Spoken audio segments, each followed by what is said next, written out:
नमस्कार। एक बार पुनः स्वागत है आपका ज्ञान गंगा आयुर्वेद क्लासेस में। आज हम लोग बात करने वाले हैं रसशास्त्र व भेषज कल्पना के अंतर्गत पेपर फर्स्ट में का जो चैप्टर 13 है, जो कि टोटली मॉडर्न है और उस चैप्टर का नाम है current and emerging trends in Ayurvedic pharmaceuticals. कहने का मतलब कि वर्तमान समय में बहुत तेज़ी से जो उभर रहा जो एक ट्रेंड है आयुर्वेद के जो प्रिपरेशंस में, उनके बारे में बात करेंगे। तो उसमें सब हेडिंग देखेंगे, cosmetic formulation, regulatory provisions, means जो भी कॉस्मेटिक फार्मूलेशन या प्रिपरेशंस होते हैं, साथ ही साथ उसके निर्माण से संबंधित जो भी रेगुलेटरी प्रोविजंस, मीन्स उसके निर्माण संबंधी जो नियम कानून है, उसके बारे में बात करेंगे।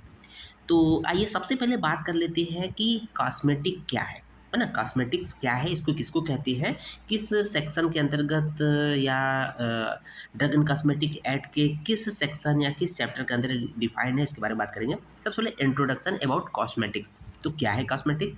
Generally the cosmetics are external preparations. स्वाभाविक बात है, कॉस्मेटिक जनरली एक्सटर्नल प्रिपरेशंस होते हैं that are applied to external part of the body, okay, for various purposes like colouring, बालों को कलर करने के लिए या स्किन को कलर करने के लिए, सॉफ्टनिंग, सॉफ्ट करने के लिए, क्लिनजिंग, सफाई के लिए, नरिशमेंट, नरिशमेंट के पॉइंट ऑफ व्यू से, सेल्टिंग, वेविंग, देखते हैं बालों को लहराने के लिए, रिमूवल, मॉडिफिकेशन, कुछ हेयर रिमूवल या कुछ भी रिमूवल करने के लिए, protection and preservation to skin, hair and nails, okay. तो ये तो इन जनरल था, ओके, अबाउट कॉस्मेटिक।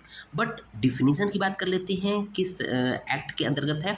तो cosmetics is in defined in the drug and cosmetic act 1940 section 3 bracket में ट्रिपल ए एज फॉलो। तो देखेंगे सेक्शन थर्ड ब्रैकेट में triple A के अंतर्गत डिफाइन किया गया है। क्या है?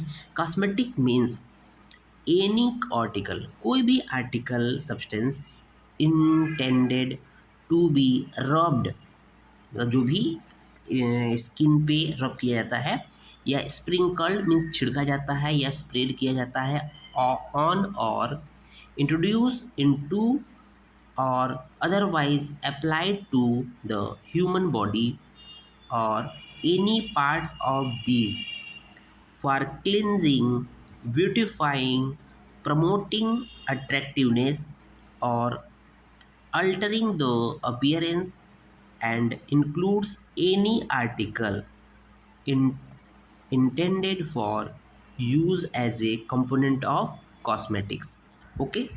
अब देखिए इन जनरल हम लोग टाइप्स ऑफ कॉस्मेटिक की बात कर लेते हैं। तो the cosmetics may be of 4 groups follows, ठीक है ना। पहला फॉर स्किन के पॉइंट ऑफ व्यू से, for hair, for nail, for hygienic, ठीक है। These are the formulated as a solid, semi solid और liquid. Various type of cosmetics formulations are. Skin के पॉइंट ऑफ व्यू से कौन कौन से होते हैं, जैसे पाउडर कम्पैक्ट फेस पाउडर हो जाएगा, बॉडी पाउडर हो जाएगा, प्रिकली हीट पाउडर, जिसमें हम लोग देखें कैंडिड प्रिकली हीट पाउडर आता है, और फेस पैक आता है। देखेंगे लोशन, लोशन देखेंगे जो कि स्किन से संबंधित होता है, स्किन लोशन होते हैं, एस्ट्रिजेंट लोशन होते हैं। तीसरा है cream, cold cream, vanishing cream, all purposes cream. Next है colourants, lipstick, ranges, lip balm, okay. Second hair के पॉइंट ऑफ व्यू से कौन कौन से आते हैं, शैम्पू आता है, डाइज आता है, हेयर लोशंस आते हैं, डैंड्रफ लोशन आते हैं, और हेयर रिमूवर आते हैं, डिपेलिटरीज, शेविंग क्रीम्स, इपिलेटरीज, ओके। थर्ड देखेंगे हेयर वेव प्रिपरेशंस होते हैं, और हेयर कंडीशंस होते हैं, और हेयर ड्रेसिंग होते हैं। और उसी में देखेंगे आई लैश प्रिपरेशंस, मस्काराज, कोहिस, आईब्रो पेंसिल। और तीसरा है नेल, नेल के पॉइंट ऑफ व्यू से लैक्योर रिमूवर, नेल पेंट। चौथा है हाइजीन के पॉइंट ऑफ व्यू से बाथ में सोप, बाथ साल्ट। डेंटल के पॉइंट ऑफ व्यू से देखेंगे उसी में, है ना, हाइजीन के पॉइंट ऑफ व्यू से powder, mouth washes, lotion, cream. तो कुछ इस तरह से बात किया गया इसको